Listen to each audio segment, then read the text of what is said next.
There are things I discover today, 7, 8 years in, and I don't think this is ever going to stop. I used to say to myself, we're going to become Christians, and then we're going to get bored, and then we're going to be atheists. Anything but. Hello, and thanks for joining in. I'm Jana Harmon, and you're listening to Side B Stories, where we see how skeptics live the record of their lives. Each podcast, we listen to someone who has once been an atheist or skeptic, but who became a Christian against all odds. You can hear more of these stories at our Side B Stories website at www.sidebstories.com. We welcome your comments on these stories at our Side B Stories Facebook page. Oftentimes, we are perfectly content in what we believe until something happens in our lives that disrupts the status quo. New circumstances arise that cause us to rethink what we think about the world around us, about our lives, about what we hold to be true or not. At those thresholds, we are presented with an opportunity to take a closer look at our beliefs, or we can continue on, presuming our pathway in life is built upon a good foundation without examination. In today's story, former atheist Nico Tarquinio encountered a change in life circumstances, and with that, a new opportunity to look more closely at his own and others' beliefs, to search more intentionally for truth. As an attorney, he was naturally driven towards critical thinking and analyzing and debating ideas. But this journey for him ended in a place he never expected, as a strong believer in God and apologist for the Christian worldview. What did he find on his journey towards discovery that was so compelling that he was willing to move towards Christianity, a worldview he once held in contempt? I hope you'll join in to find out. Well, welcome to Side B Stories, Nico. It's great to have you with me today. Jana, it is amazing to join you. Thank you so much for having me on. Wonderful. So the listeners know a bit about who you are, Nico. Can you tell us some about who you are, what you do, where you live? Sure. So my name is Nico Tarquinio. I'm currently living in Lincoln, Nebraska, but I'm from Massachusetts originally, Southbridge, Massachusetts. I've lived in Maine. I've lived in upstate New York. I've lived in Boston. I've lived in Vermont. I've been a lot of places. And these days, I am living in the Midwest. I work for the federal government. I'm an attorney, and non-practicing at the time, but I did pass the bar exam, so it counts for something. I love to do apologetics and theology in my spare time, and I'm also raising 4 kids in my spare time. That little hobby on the side there. So, gosh, I wear a lot of hats. Sounds like you've got a very, very busy life, Nico. Very full. So it also sounds, though, that you've spent a lot of time in the Northeast. Is that where you were born? Why don't you take us back to your childhood and where you were raised, that culture, your family, was religion or God any part of your world?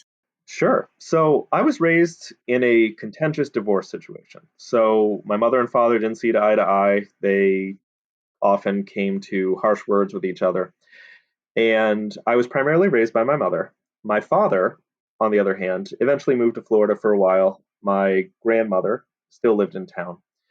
But my more religious side would probably be my father's side of the family, simply because if you couldn't tell by my name, Nico Remo Tarquinio, I'm Italian. And if you want Nana's meatballs, or at least a good conversation after she puts the meatballs on the table, not like she refuses them to anyone, you're going to go to Mass, at least on Christmas and Easter with everybody.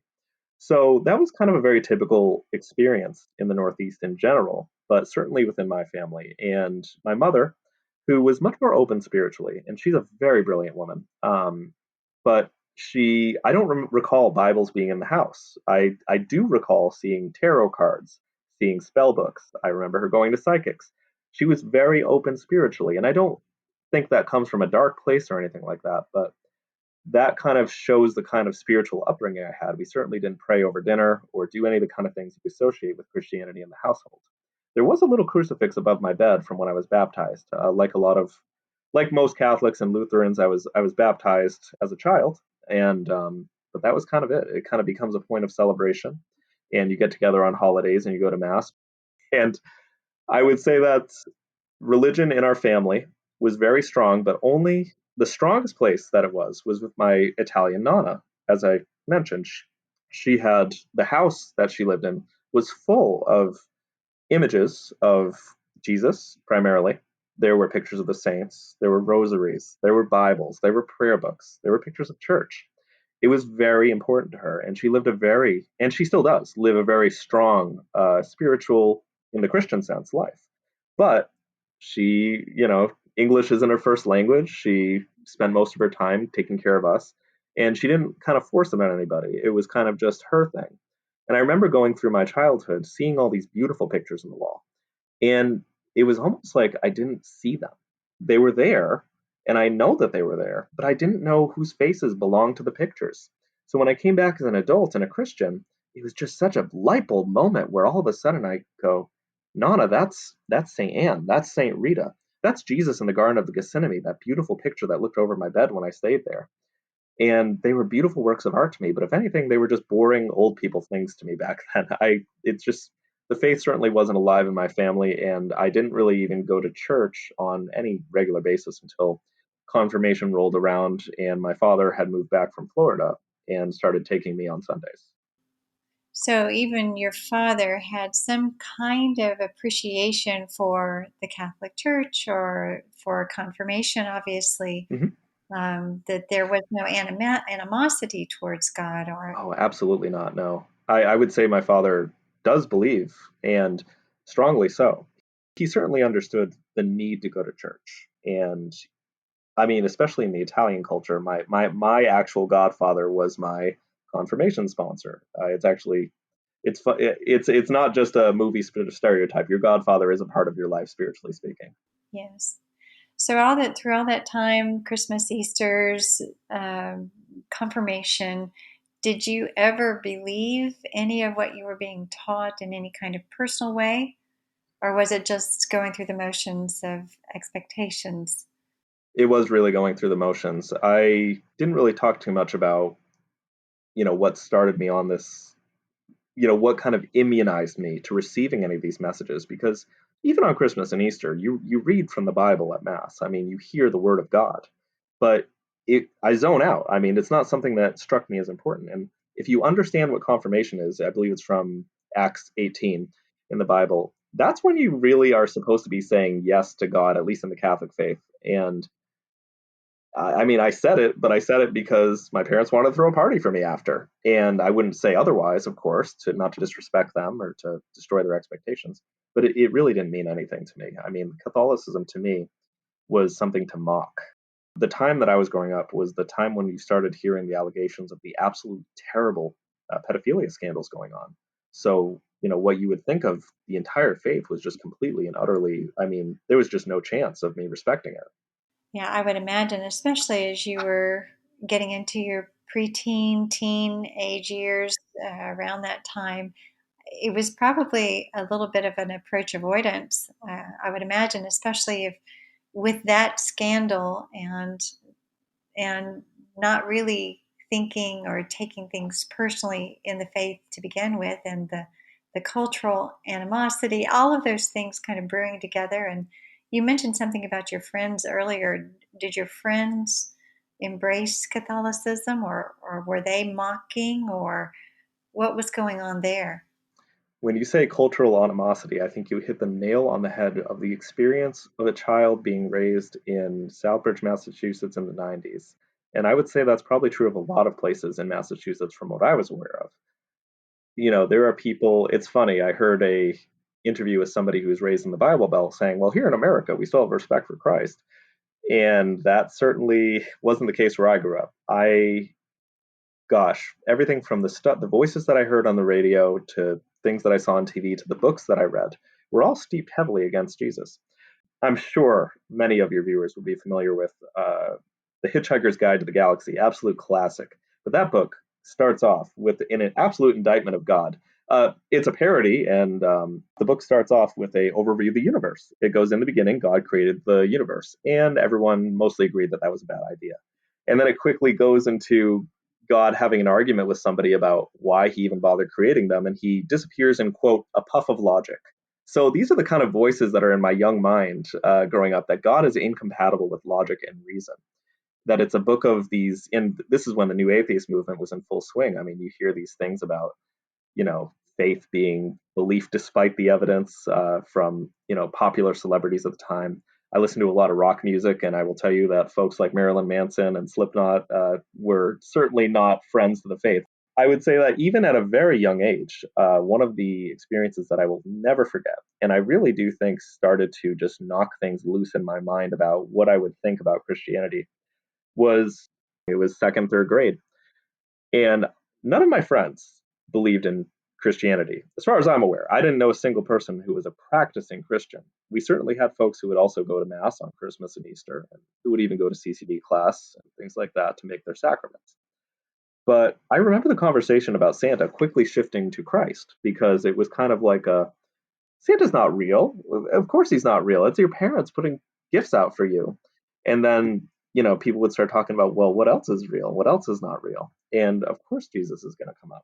So I remember somebody at our table, our lunch table, I can see it in my mind. And I know this sounds unbelievable, but we were, I would say depraved is a very good word for the kind of conversation you would have around the lunch table. And I remember one of the kids, popular guy, said something along the lines of, well, no, it's all made up, obviously. None of that stuff happens in real life. The Virgin Mary, she either cheated on Joseph or she was raped, and she had to make up a story so she didn't get stoned to death. And it's so crazy because I think that maybe something in some of those other kids at the table, and it's so awful to say these words, by the way, it really hurts to even say them. But I think even they felt scandalized, because I don't remember anyone saying anything, but I remember a lot of people nodding. Certainly nobody said, "Oh no, that's not true. This stuff, this is real." No, I know it's real. Even if it was just well, mom and dad say it's true and I know it's true. None of that happened. And that kind of just gets deep into your psyche when you hear things like that from a young age, especially when it goes completely unopposed by any reason to believe in any of that stuff. I mean, my catechesis, going around that age, going to CCD classes once a week, it's not exactly like, if you're not hearing the faith at home, you're certainly not going to learn it in 1 hour segments with a priest on a seasonal basis. My questions were never answered in a sufficient way. You're left with these questions that just make Christianity look awful, look fake.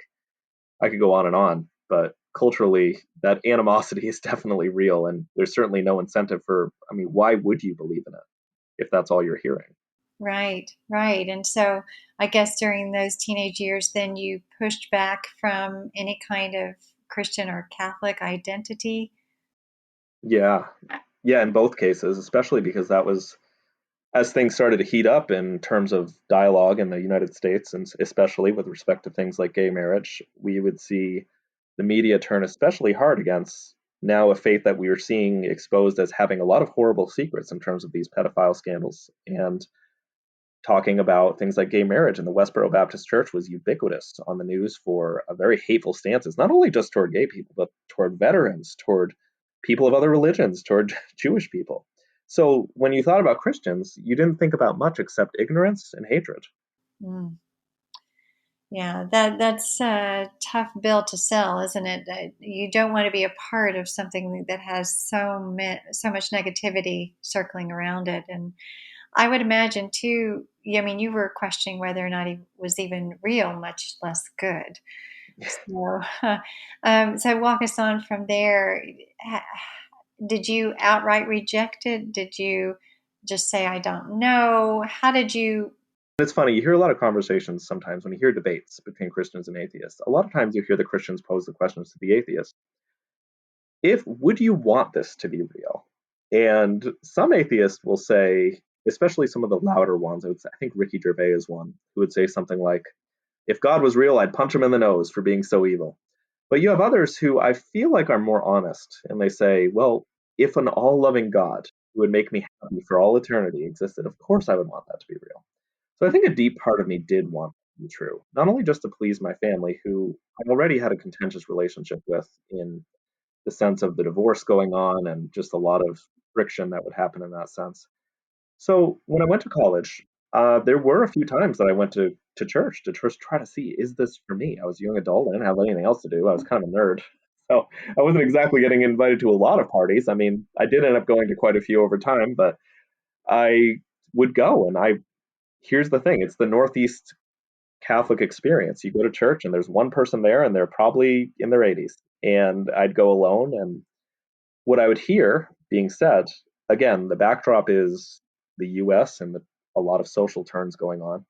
The priest would preach on things like gay marriage. And if that's your experience going into a church, hearing the hellfire but not hearing the love, it just reconfirms what I heard from all these media sources. They're hateful. I mean, I understand things in a very different context now. Of course, I could speak to that. But for somebody just wandering in and not knowing what's going on, it was strange. And so in college, it took a deeper turn, probably even further away from faith. And I think I deeply wanted it to be true, and I wandered in every now and then, maybe seeking comfort or something. But I would do pranks. I would start doing things that I was a comedic genius. So I would see a sign that says "Keep Christ in Christmas," and I'd peel off the T, so it said "Keep Chris in Christmas," and I would say, "Hey, Chris, look!" And I'd do stupid things like that, or I'd write, gosh, there were quotes from like Stephen King's Salem's Lot, and this is probably a little bit more disrespectful and quite frankly, evil. Disrespecting Christianity, talking about how it's false, and writing those quotes on the Facebook page under anonymous accounts and things like that. Trying to do everything, or posting what we would say the dark parts of the Bible, some of the parts of the Old Testament where we read about some of the wars between the Jews and the other tribes, and there were some very descriptive passages concerning the warfare going on, and it would just make it seem so awful. And I'd loudly trumpet those. Mm. So it wasn't just that you were not believing, you were actually becoming active about becoming one of those who held animosity and mocking as well. And you know what the most bizarre thing is? And I feel like this is actually pretty common among people in my generation. The spiritual but not religious thing was there. The kind of agnostic, the kind of, oh yeah, I'm open to these things. I'll watch ghost adventures on TV. I'll do a Ouija board. I think there are ghosts and demons haunting my college, without ever realizing the natural implications of the idea that if there are demons, certainly there's something. But you'd hear about those, and I would never make the connection. Oh yeah, demons definitely exist. There's definitely these weird ghost hunting videos, but God, no, definitely not. No, that's boring. That's stuff for hateful people. That's Bronze Age fairy tales, as they used to say, and made up by a bunch of goat herders a long time ago just to explain the world around them. So you lived in this place of some form of rejection of this traditional, conservative, very unappealing form of belief. Uh, Yeah, how long did you live in that place, and what allowed you to reconsider your thinking? that is a really great question, because I would say I can see little drops of it as I went along my experience, where I would find myself almost, for example, once I left college and my wife and I moved to Vermont at one point, I knew somebody who converted to Christianity, somebody who is also deeply agnostic, deeply spiritual, but not religious. And he wrote me, I mean, he wrote a book about how he had, and I was in the, I like writing and I edit books on occasion, and he sent it to me. And all I could do after reading that was kind of mock his faith and disrespect him and say, oh, this doesn't make sense. Where his journey was definitely leading him to Christ, but I just didn't believe any of it. And as I went on my journey, though, it's funny, I went from that to suddenly there were moments where I would find myself maybe defending the Christian worldview, because I saw how maybe inconsistent the way that people treated Christians were.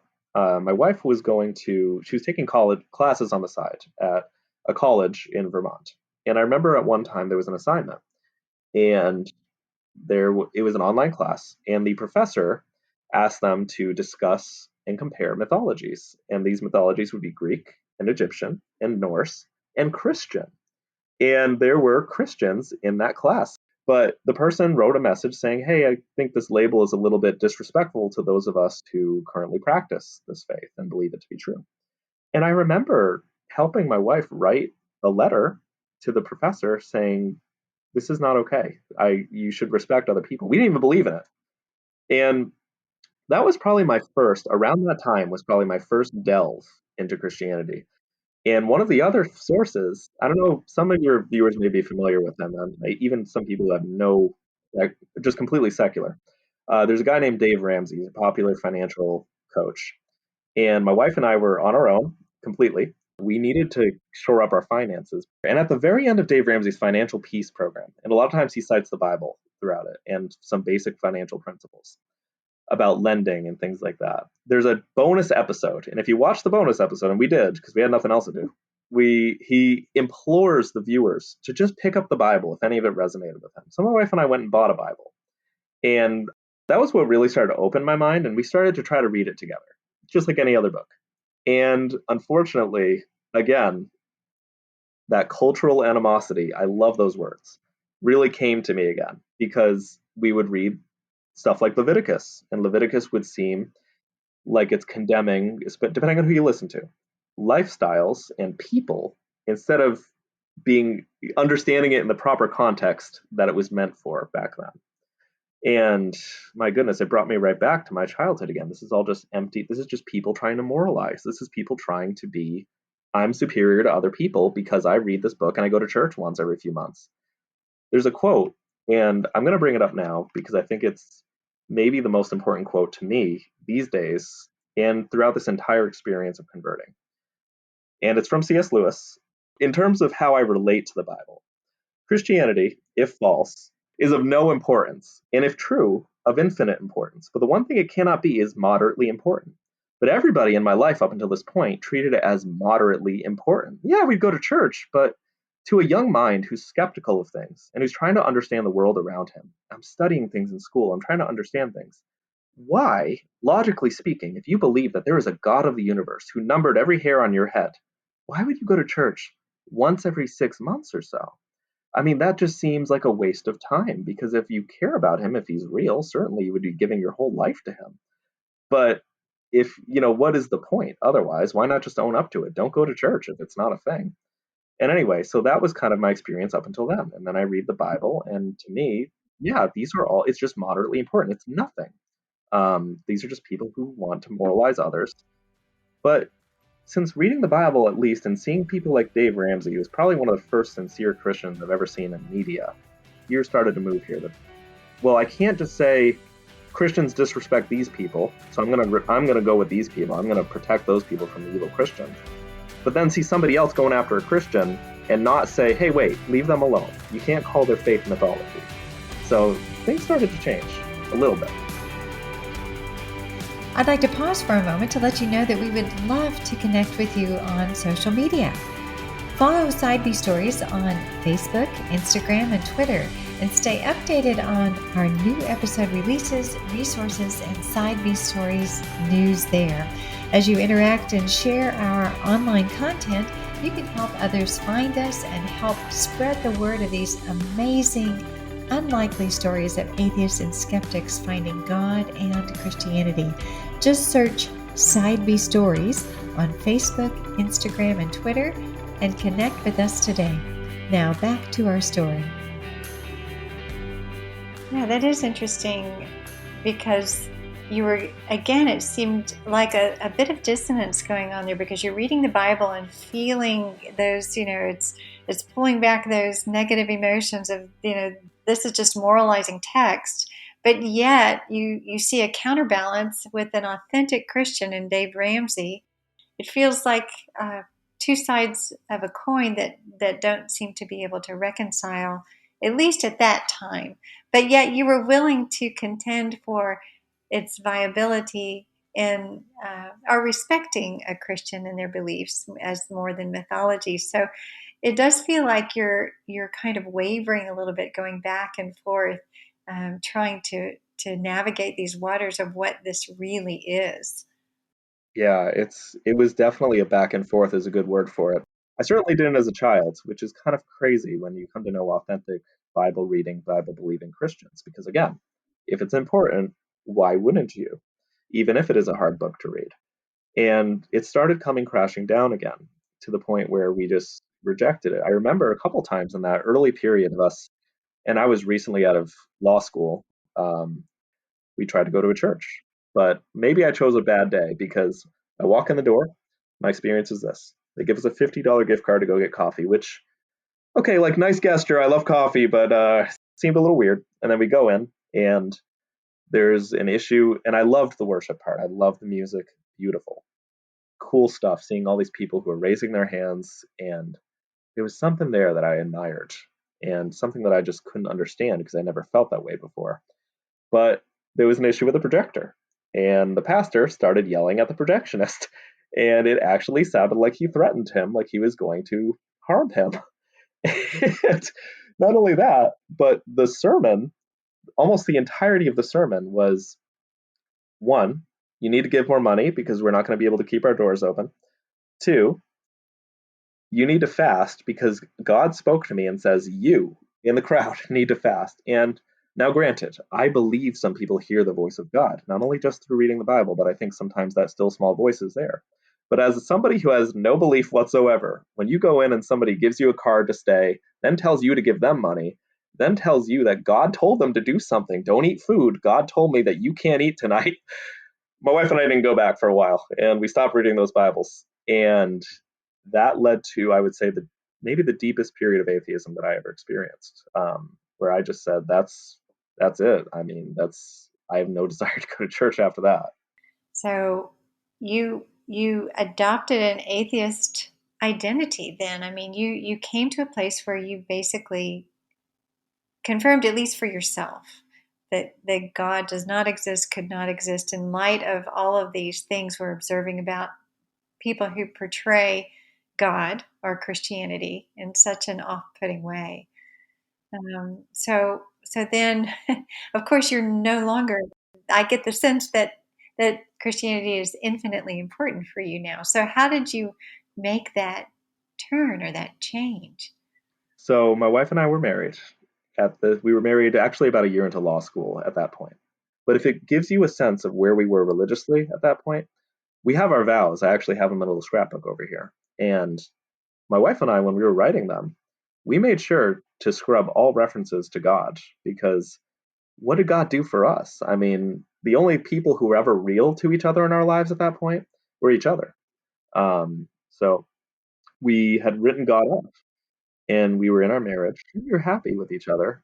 And my wife had the instincts and the desire to become a mother. Thank God she did. And eventually kind of broke me down on that, where I wasn't going to live a life of playing video games and reading books. Well, we're going to at least try to have at least one kid. And that prompted questions for me. Deep questions, because suddenly I'm reflecting on this crazy ride I've had growing up, and having these weird bad family relationships, having this kind of inconsistent faith. And I thought about my family, and I thought about, what are they going to think of us having a kid? They didn't even approve of us getting married. Are we going to get our kid baptized? And that brought on other questions too, because suddenly I'm not just responsible for finding out what I believe about the universe. I have to convey that to a child. That's a big deal to me. The whole reason, yeah, the whole reason that things like the pedophilia scandal are important to me is because deep down, and we could go into the moral argument of C.S. Lewis, but children are a big deal, and the idea of being responsible for somebody's upbringing, both moral and intellectual, it raised the question: what do I teach them about religion, and specifically Christianity? So that was where things started to turn and got interesting, so to speak. So how did you start to answer those questions, those big questions of what you thought about belief in God and Christianity and whether or not you were going to baptize your child or Research. I was a lawyer. I mean, I wasn't a practicing lawyer. I did practice, but I eventually started working for the government. I did what any millennial would do. There's Google. And initially, my search was quite frustrated. I kept searching for things like Christian scientists, Christian celebrities, and probably because of the way the search results are stacked, I now know I know the number of intellectuals who have shaped the world as we know it, who had the Christian faith. But back then, I couldn't find a single one. So I did the second thing that millennials like, and that's podcasts. And I was surprised to find that there's quite a few interesting ones. The work that I was doing, while it was difficult, I could do it without thinking too much. So I could listen to podcasts. There was one called the Daily Audio Bible. So I started listening to it because I was like, how can I write this off and tell a kid, oh yeah, this isn't true if I haven't even listened to the dang Bible? So I started listening to that. I started listening to Bad Christian, which strangely was with a band I used to love when I was a child. And I was just kind of like starting to come to respect some of these people who, like, these were people I listened to. And I found out, surprisingly, a lot of people into metal music or into Christianity. And that really resonated with me spiritually at the time because I was going through a lot of dark stuff. I was going to therapy, and I learned that as a child, through some therapy about some repressed memories, there was some serious abuse going on, and that was really hard to confront. You're with some of the darker emotions that you can feel. So while I'm going on an intellectual journey, I'm reading the Bible. I'm also spiritually starting to say this angst that I feel was felt by somebody 2,000 years ago. Uh, and I will say this is when the intellectual stuff coming in too. Like I said, I was a lawyer. I wanted to know what's the evidence. There's other podcasts on there, and one of them, quite, fortunately titled, is called Reasonable Faith by William Lane Craig. There's Unbelievable with Justin Brierley, which I actually recently was on, and that's a debate show. And what is more appealing to an American lawyer than two people arguing? So this is kind of where I'm starting to go with this. So you were open to the evidence wherever that led, or the arguments for the Christian worldview. You were willing to consider both sides. You were actively pursuing something, pursuing truth. What were you finding as you were that lawyer in you who was, debating both sides of the issue, probably in your mind? What were you finding in terms of where was the evidence landing for you? Well, here's the thing. That's where the objections started coming up, and they started coming up hard because in my mind, I'm hearing those voices, from people like, gosh, I'm trying Christopher Hitchens and Dawkins and all these books that I've read, and I'm thinking, okay, there's no evidence for Christianity. But then suddenly I hear voices like Cold Case Christianity with J. Warner Wallace, who's a former cold case homicide detective, who says, well, speaking directly to me, who had just gone through evidence classes, well, what is evidence? Evidence is anything that raises the probability that a truth claim or an argument is true. So people say, oh, yeah, there's no video of Jesus Christ being crucified and rising from the dead. But of course there isn't. I've been through trials. Almost never, even in today's day, it's very rare that you have a video of the murder or something happening. It's always, and it's funny, you watch TV shows and they talk about circumstantial evidence like that's a bad thing. Circumstantial evidence is how the majority of court cases are decided. Testimony is the most common form of evidence. And suddenly this starts to, I'm listening to J. Warner Wallace talking about that. I'm like, yeah, that makes sense to me. I'm trained as a lawyer. This is how we decide things. I'm listening to debates on Unbelievable between people of different worldviews, not just Christianity and non Christians. I started hearing these arguments, and I found myself impressed by Christians, and surprisingly so. And I also, at the same time, felt kind of betrayed by the church that I grew up in or by people who never taught me this stuff. Because I didn't know Aquinas's 5 ways to God, that there were proofs of God. Blew my mind when I suddenly heard, oh my gosh, there's a Kalam's cosmological argument for God that not is only just used by Christians, but by Muslims as well. The idea that something can't come from nothing, you can extrapolate that to a deep philosophical proof that I had to like either stop working or turn off the podcast because I can't listen to quantum mechanics and how that interacts with philosophy and properly do my job. So I felt stupid, and I don't often feel stupid. And I don't want to say that to toot my own horn. I'm not an arrogant person. My wife is 10 times smarter than me, I'll tell you that. And I'm not just saying that so I'm not in the doghouse tonight. She is a brilliant woman. But all of a sudden I'm like, wait a second. These people, these Christians who I was raised to believe, they believe in the Bible because they were raised with it. They don't know anything better. They reject evolution. Turns out not all Christians do. They reject all these scientific principles that I came to accept.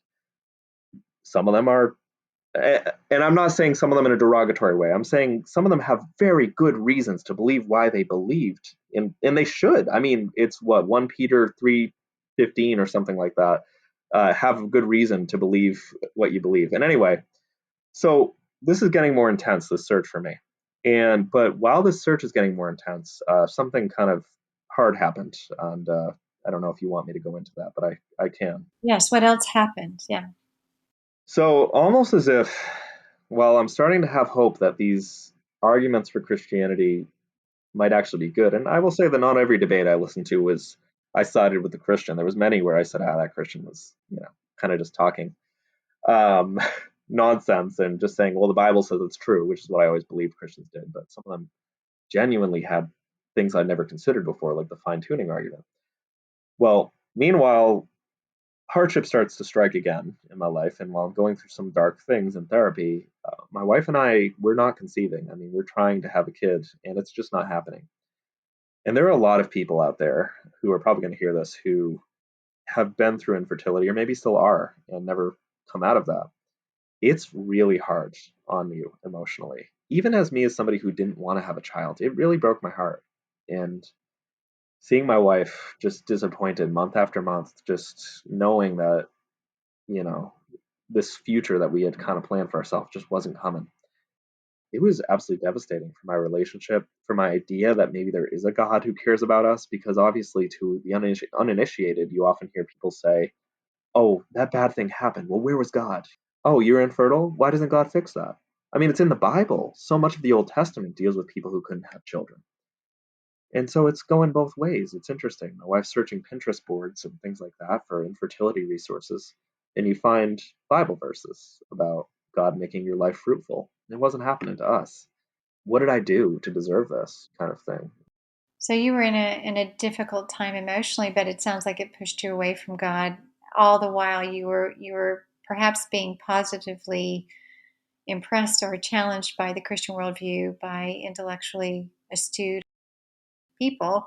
So it sounds like your head and your heart were almost conflicted at this point.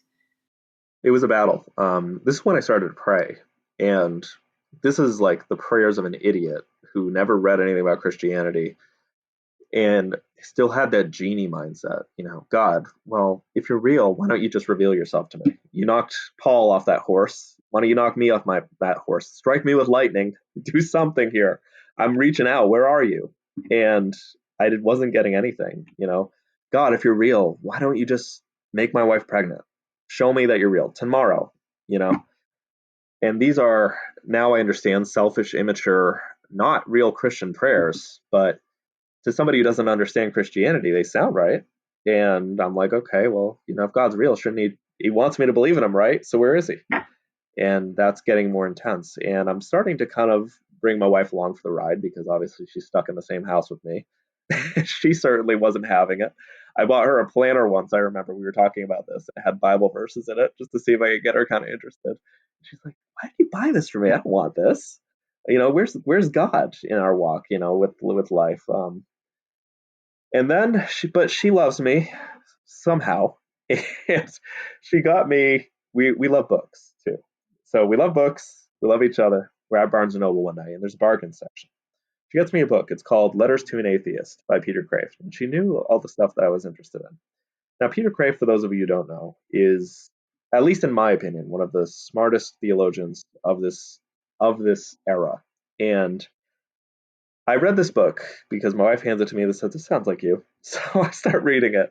And it's a brilliant book in the sense that it's addressed to an imaginary atheist in order to address the many, questions. Why is there evil? Things like that were really deep to me.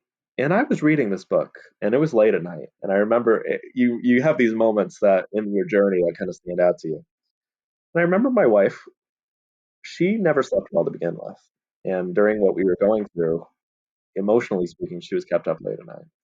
And I didn't even care if she was awake or not. I started shaking her because sometimes I would talk her to sleep because as you can tell, I talk a lot and it helps people get to sleep. You can always market this podcast after as, sleep aid if you'd like. But I told her, I think it might be real. I was reading the argument about the apostles and what motivated them. And I've already heard this a little bit from cold case Christianity defending the historicity of the Bible and comparing it to other documents in the ancient world and saying, no, this is extremely well attested stuff. And as J. Warner Wallace put it, there's only a few motives for people to lie or to do things, both criminally speaking and almost anything else. It's money, it's power, it's sex, it's it's pride. I mean, there's a few others, but Peter Kreeft wove this into the lives of the apostles in the resurrection, and whether or not the resurrection was fake. Did they hide the body of Jesus? Did they make up a religion, as so many people had told me that, oh yeah, they just made it up because they wanted to earn money. It's to control you. These governments made up Christianity to keep people in line. But you're reading the lives of the apostles, the martyrology of them, and they died. All of them went to their death. Did they have money to gain? Did they have power to gain? Did they have sex to gain? Absolutely not. These were some of them celibate Jews who knew that they were preaching against the most powerful empire on earth, possibly even throughout history, one of the strongest empire. They were speaking against their own religion. And why? What did they have to gain from that? They knew Jesus personally. And I know some people, there are Jesus mythicists out there. I will tell you, look at books like Jesus and the Eyewitnesses. There's a lot of fantastic books just showing that's just a silly hypothesis at this point. He was somebody who lived, and I accepted that. There was a guy named Jesus, and these apostles clearly knew him, and somebody was writing about it enough that we have the documents today, better preserved than most other documents throughout history, and they all died. And, I mean, if you put a gun to my head at that point in my life and said, "Is Jesus real?" I would have said, "No, please don't shoot me." But they didn't. They were crucified upside down. In Peter's case, they were thrown to the lions happily. And I'm shaking my wife and I'm saying, this makes sense to me. Jesus and Peter Kreeft concluded the chapter with, of course, the trilemma. There's either three possibilities. He's a lunatic, he's crazy, and people are believing him for some reason, but why would they believe a lunatic? I mean, why would they go to their death for someone who showed signs of craziness? He was a liar. He was making it up again for money, power. What motive? What motive did he have to lie? Or he was the Lord. And man, that struck me, and I get chills just saying that because I remember staying in that bed and just like, wow, what an argument. And I finished that book that night. Yeah, of course, you got to keep going. And at the back of the book, Peter Kreeft, despite being a very well-known speaker and apologist, said, if you have any questions, here's my email. And I took him up on that. So a lot of times when people ask me these days, how do you become a Christian? Well, I lost a debate. I emailed him with some objections. Oh, yeah. So you came to a place where you could no longer refuse what actually made sense intellectually. It was, yeah. I mean, I sent Peter Kreeft my email and I asked him right off the bat, I said, hey, I have some questions. I know you're probably busy, but could you answer them? You did such a good job and nobody else. I literally was asking professors in college that I knew said they were Catholic, but they didn't have anything for me. They had no idea. Or Christians, even just Protestants. And very few people had any answers for me. Gosh, there was even a woman at work who had a cross necklace, and she was a very devout believer. Again, I didn't know any growing up, so whenever I met one, it was kind of something of an oddity. You'd be like, "You really believe in this stuff?"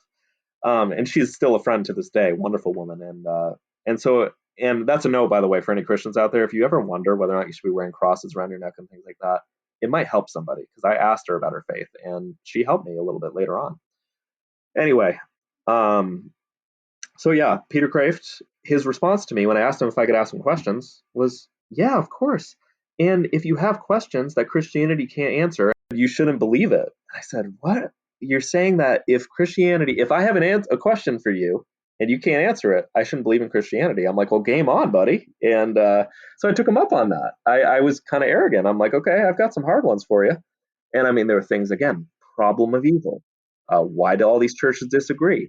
And I was just blown away by his confidence there. This wasn't a guy giving me $50 to coffee and saying, come to my church, I'll give you coffee money. This was a guy saying, I got nothing to lose. Christianity's got all the answers. And I'm like, all right. And by the end of that email chain, I said, okay, I believe it. I'll go to church eventually. It was enough to convince you. And yeah, it led me to my next step. Yes, which was a real prayer, not a gimme, gimme prayer, not a God, where are you? Where's your name in the stars prayer? I am convinced intellectually, God, that you exist. You don't have to do anything for me because you already did.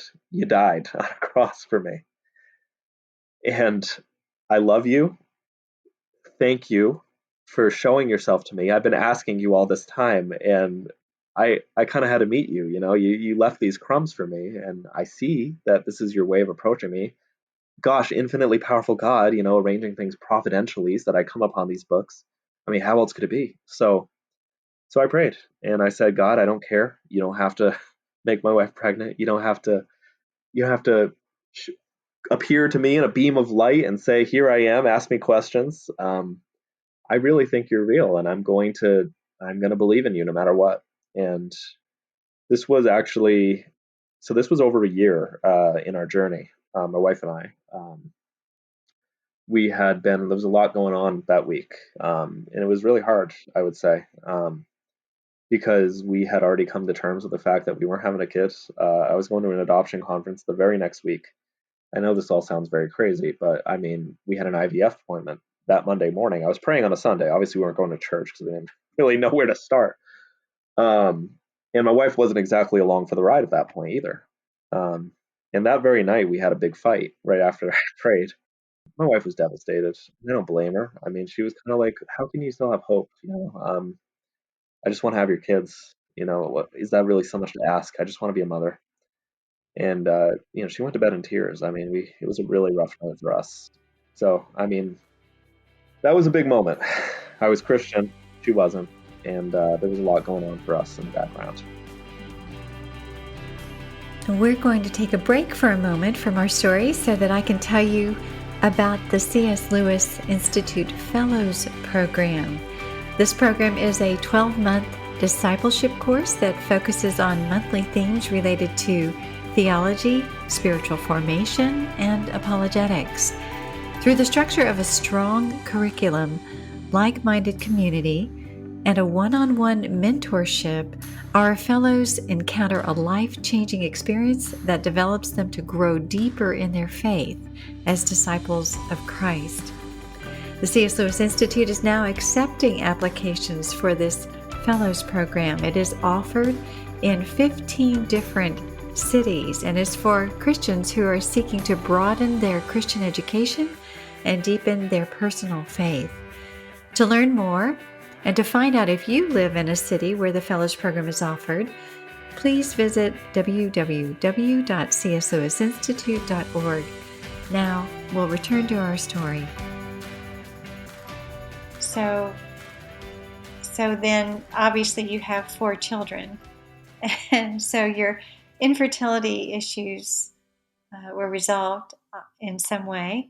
But I also wonder, your wife, who was perhaps not initially accepting of your faith, did she come to believe as with you? There's a quote I really love, and this is from a completely unrelated topic. It's from, gosh, John Green, The Fault in Our Stars, fiction book, terribly depressing, beautiful book about cancer. The quote is, I think something along the lines of this: I fell in love like falling asleep, slowly at first, and then all at once. It's just a beautiful quote about how sometimes these things happen where we kind of edge into them. And I think that describes my faith, but I think it describes her even better because of what happened. So the next day, instead of me shaking her awake and saying, "Hey, I think I believe in God," which was a couple months prior at that point, she woke me up, and she does okay. She doesn't do that. Two, it was 4 a.m, so it had to be good, right, or bad, one of those two things. And I will never forget it. And she said, "I'm pregnant," and I just can't even. This is the unbelievable part, right? So, and she, in her hand, of course, over the bed is the pregnancy test, and it says she's pregnant. And so there's all sorts of questions here, right? Like, one, why is it 4 a.m.? Two, why are you testing? We weren't even, I mean, at that point, like, believing that we could capable of that. And I still have the picture of her sitting in the bathroom. Both of us are bawling our eyes out, as I almost am right now. Um, just with this test in her hand that says positive. And I mean, I was just celebrating. I was ecstatic. I was like, really? Like, I didn't believe it. We were going to take like 3 more of those that morning. So over time, we start, and it's funny. The first time I ever prayed with her, Um, and it's still hard. I mean, we're still atheists growing up, so it's still weird. But the first time I ever prayed with her was the night before we went in to have our son, Ronan.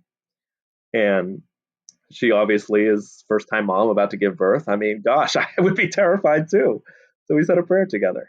And at that point, I mean, you really couldn't ignore it. It slowly but gradually. And then I remember when I sent that email to Peter Kreeft much later with those kids, I said, as I write this to you, there's a Bible by my wife's bedstand. There's Mere Christianity, there's screw tape letters, there's a stack. And I would have never believed this could have been her. So she is probably even more like she helps my faith these days, not the other way around. She believes. And when my son was born, I was holding him in my arms for the first time. I said, Ronan, welcome to the world. And I just pray and I say, thank you, God. Thank you. And I will raise him to know about you. And I will do everything I can to, please use me, use my family to spread this through the world. And whatever little ways you can, because that's what else can I offer? I mean, he's God, he has everything he wants, but I can give him my free will. And to this day, I'm trying apologetics. I hope that I can reach people. Mm. Yeah, I'm just so overwhelmed by your story, and it it takes me back to that time where you just at the thought of having children, wondering what to teach whoever this child or children were going to be, and being willing to ask the big questions, being willing to go on a path of discovery, a journey of searching. And it had twists and turns, but look at where you landed.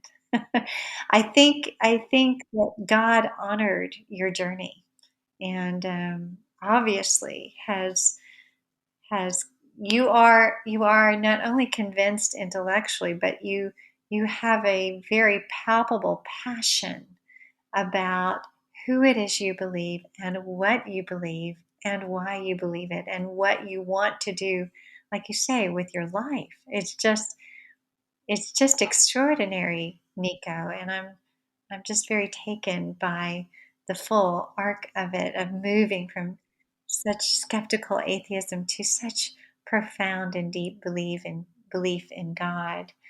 Um, for someone who might be listening and they are way back at that, questioning skepticism, maybe spiritual but religious, or even just not even imagine believing in God because of all of the awful stuff going on with the church, or you name it.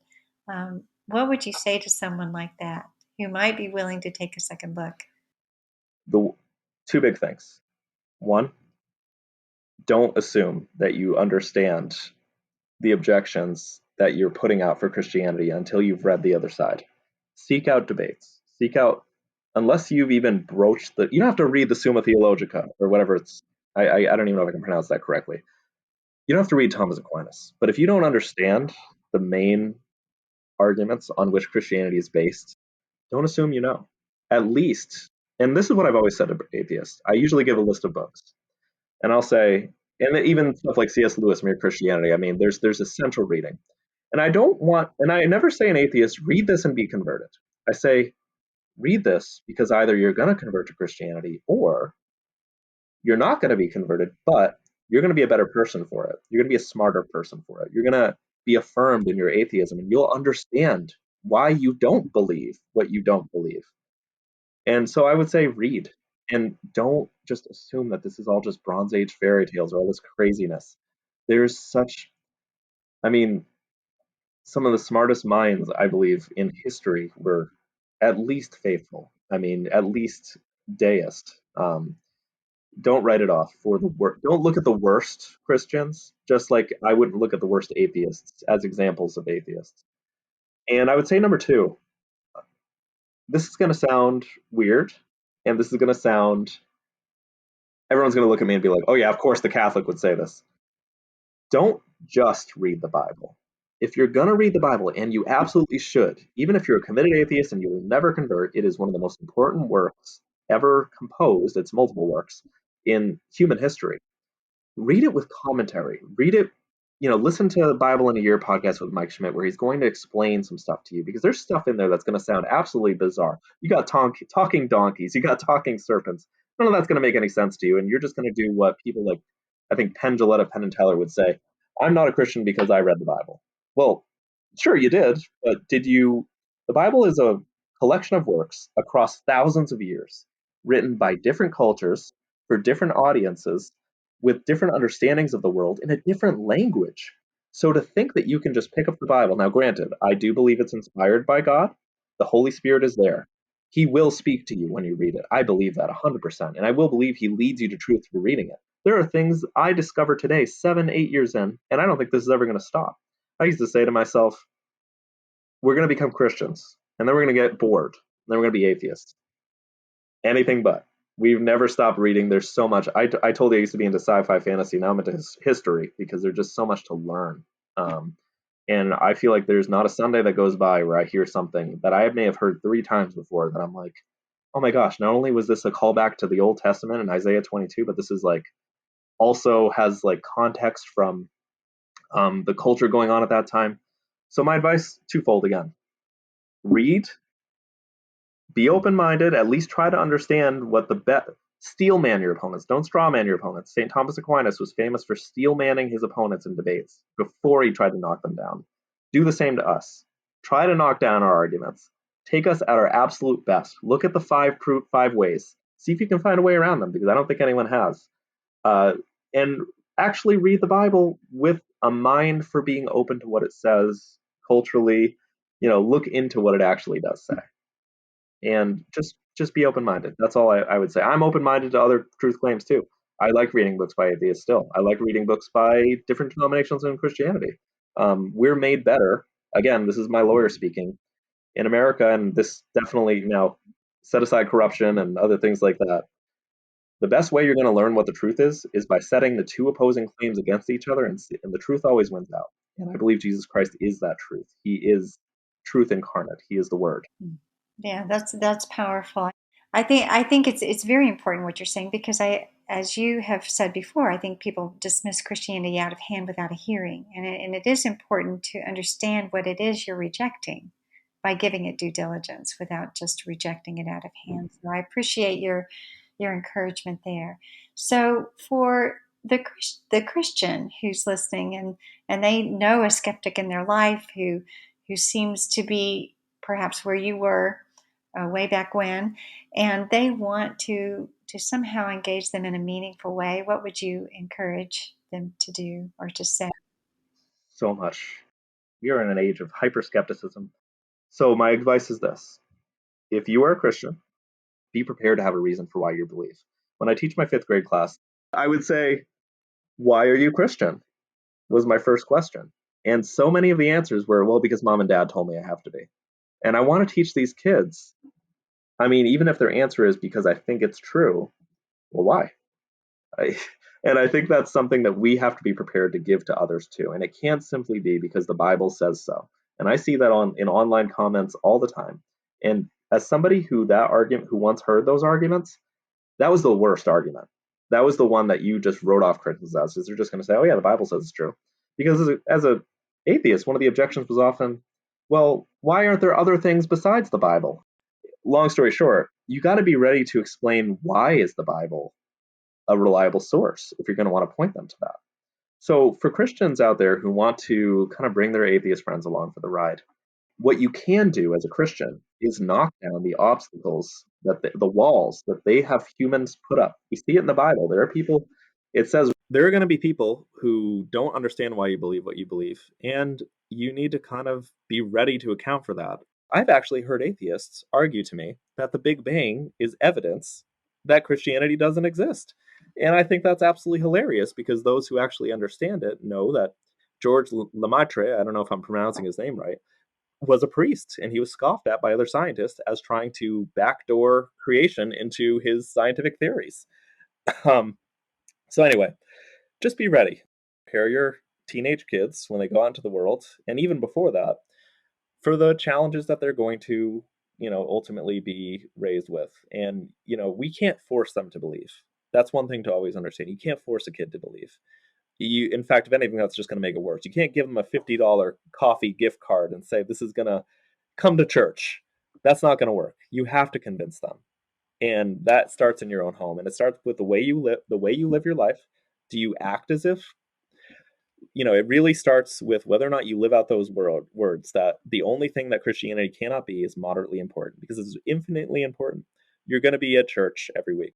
You're going to be praying every day. You're going to be talking to the God who knows every single thought that you have in your head. And you're going to be living your life accordingly. If your kids smell insincerity. And if they see mom going to church, but dad staying at home and watching football or playing video games or something like that, they're not going to believe that. So I would just say live consistently. Be ready with apologetics to the best of your ability, not to convince them, just to, be able to show them, oh, no, there is a basis for what I believe. And yeah, just have an understanding of why you believe what you believe. You can't just say, well, why is Christianity true? Because God so loved the world that he gave his only son.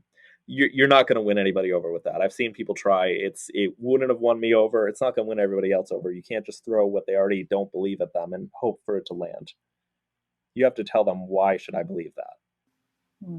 Yeah, that's all very, very wise advice. I can tell again that you see Christianity as something as infinitely important, and that it shows in your life. And I think your admonition to us as Christians is for us to think it, feel it, live it, to breathe it, for it to be so much a part of our lives, that it's undeniable, and that it's important to us, and so and that it's life-changing. Not only that God exists, but that he matters, and it makes all the difference.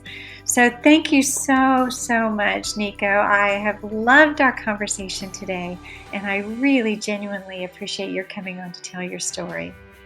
Keep doing the ministry that you're doing. It's so important in the world today. Somebody like me is going to pick up your podcast, and they're going to listen, and hopefully they're going to find that support they need, and they're not finding anywhere else in their lives. So thank you for what you do, and God bless you. And everybody listening, thank you for sitting through this, even if you think I'm full of baloney.